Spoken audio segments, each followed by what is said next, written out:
नाम क्या है आपका? मेरा सतवीर कौर। तकलीफ क्या थी आपको? मुझे मेरी शोल्डर के लेफ्ट साइड की नस फट गई थी। नस फट हाँ गई। जी। और कितने महीने से तकलीफ थी आपको? 9-10 महीने से तकलीफ थी मुझे। ठीक है, फिजियोथेरेपी वगैरह किया था? हाँ जी, 4 महीने से अभी जाती हूँ, कर रही हूँ। हाँ जी। ठीक है। और क्या ऑपरेशन क्या हुआ?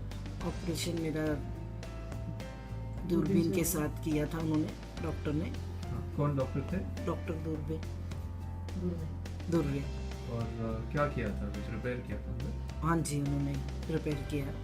अभी आगे से काफ़ी फ़र्क है मुझे। हाँ जी। अभी हाथ कितना उठता है? हाथ मेरा काफ़ी ऊपर तक जाता है। हाँ जी। दूसरा भी स्ट्रेट करो। तो अभी थोड़ा ही फर्क है? हाँ जी, थोड़ा सा रहेगा। और दर्द कैसा है? दर्द आगे से काफ़ी फ़र्क है मुझे। हाँ जी। तो ऑपरेशन किया वो अच्छा किया कि नहीं करना चाहिए? अच्छा, बहुत अच्छा ऑपरेशन किया। Thank you.